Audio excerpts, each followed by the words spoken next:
But I ain't running with the smoke. You don't really want the smoke.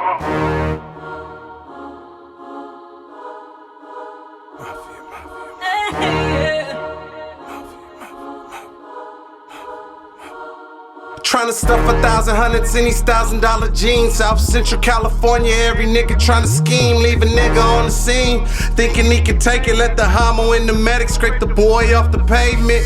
The root of evil, dying in servitude. Almighty dollar bodybuilding, make the weight move. Since grade school, I've been scoring. Skipping recess for them brand new Jordans on the Ave in the morning.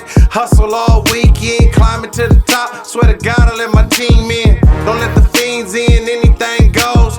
At it all week, still wearing the same clothes. Keep the hundreds in the Fendi, the 50s with the Louboutin. Talking in cold, case the mic in the coupes on. King size money, can't keep it in the futon. Get caught slipping, we fade them like a bullfine. Slid on the old spot. I'm Victor, also known as Goldie out of Altadena.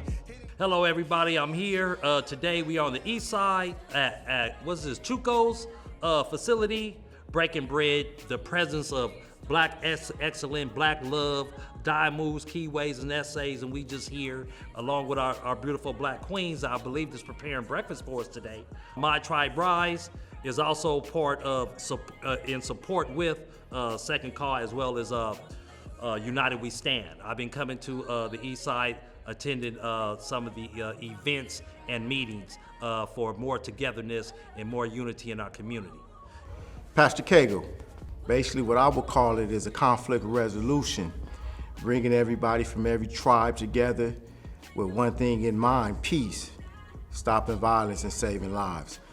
I'm Anthony, and everybody call me Fagan. My name is Ronald Townsend, but everybody call me Ron Ron or Ron. Peace is what we all need in the communities, amongst all communities. Let me say that, Crips, Bloods, Latinos, whatever. It's well overdue for peace.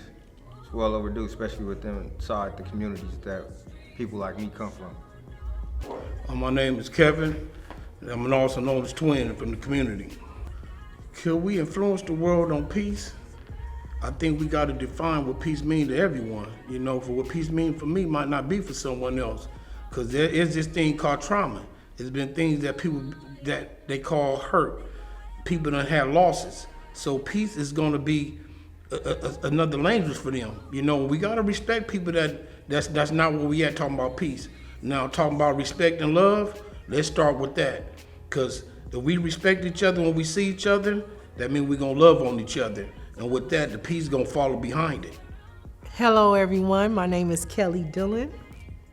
I am the Executive Director of Back to the Basics. I am what they call a female violence interventionist and strategist. Create the moments. We have to step out the comfort zone and be the change that we want to see, but we have to get to a place where we have celebrations like this. We create the atmosphere and the platform in order for love to flourish or to trust. Shit, which name?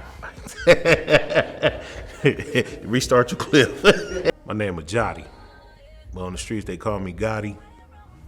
First of all, I lost 2 little brothers. Besides that, I lost little homies. Other people lost little homies, but seeing my mom cry, there's many mothers that sat out there and cried on my shoulder, cried along with them. I mean, it's more to talk about just this conversation. So everything got to come from a start to get to the finish line. Well, for me, it's doing 29 years in prison for gang violence. It took me a long time to really understand and accept my past.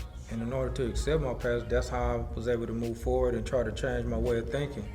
And it took a lot of people in jail, in prison, that I looked up to that was striving towards that path to help me with my understanding, and a lot of groups I took. So today I can just say that my way of thinking today is not what it was 29 years ago when I was 18. I failed when I was 18 and I got out when I was 48.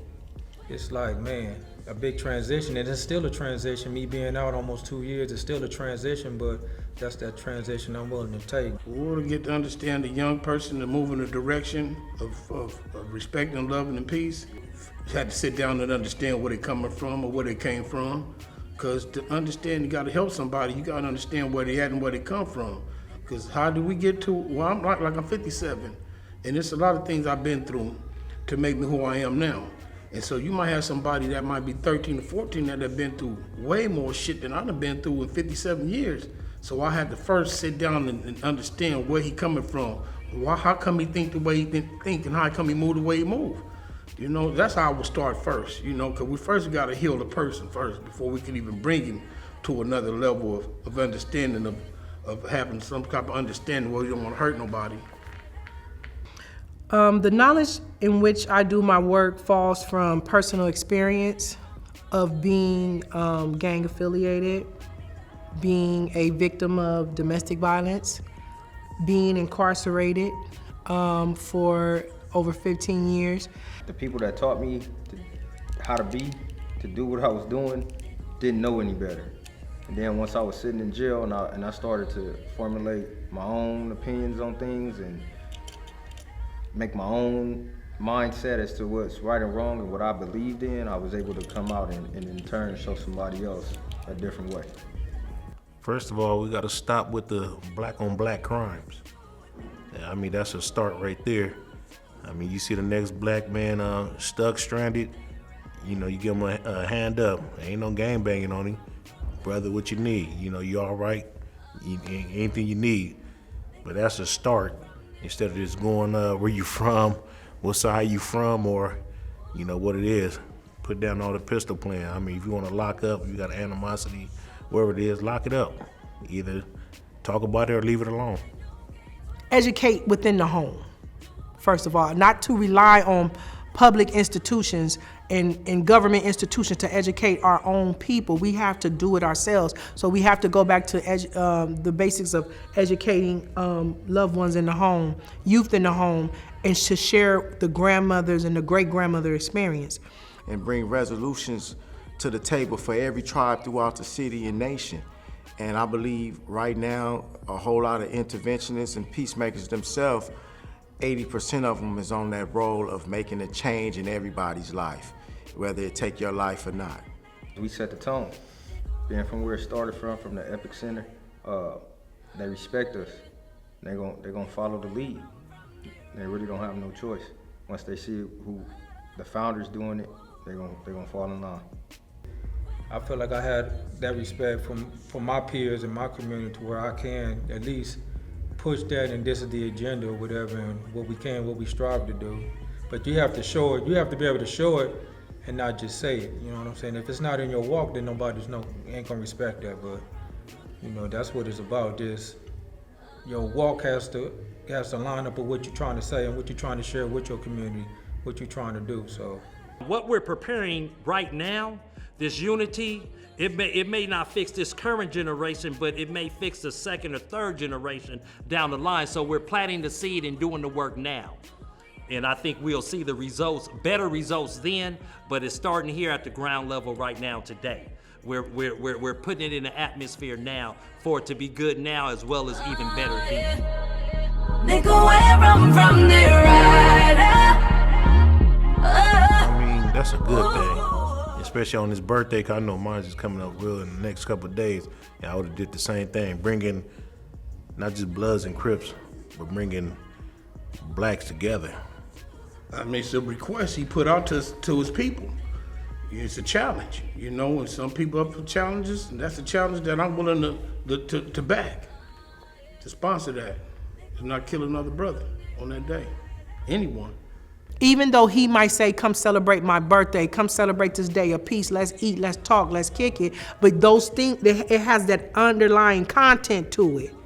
And so if you can plant that seed, even if you gotta sneak and plant that seed, but if you plant that seed like that, then they can go on to do the same and to create the moments and to create the certain days in which they come together and then bring the scan folk and the kin folk together. Skipp calling November 20th, National Peace Day, sounds also like Skipp. That's something that Skipp would do, right?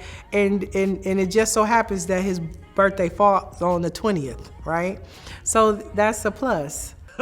I think that I think Skipp did a lot in the community. I believe he has a right to pick that day.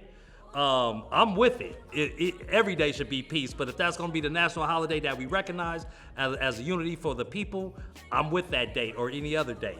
The next step is, see, when I was growing up, I was one of them knuckleheads.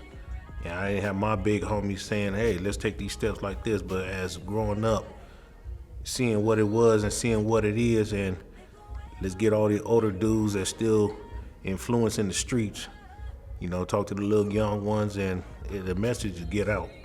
I mean, they're on. We could bring it together. I'm bringing minds together. I got quite a few here to see, open their eyes to see what's going on. Besides a Blood and the Crips meeting gathering, it's a black meeting. We are the capital. Folks look and they mark what we do. If they mark us being peaceful and doing peaceful things and having peaceful marches, they will also do it as well. So I believe it will be a ripple in the sea. We must be picked out to be picked on. Everybody can't take trouble.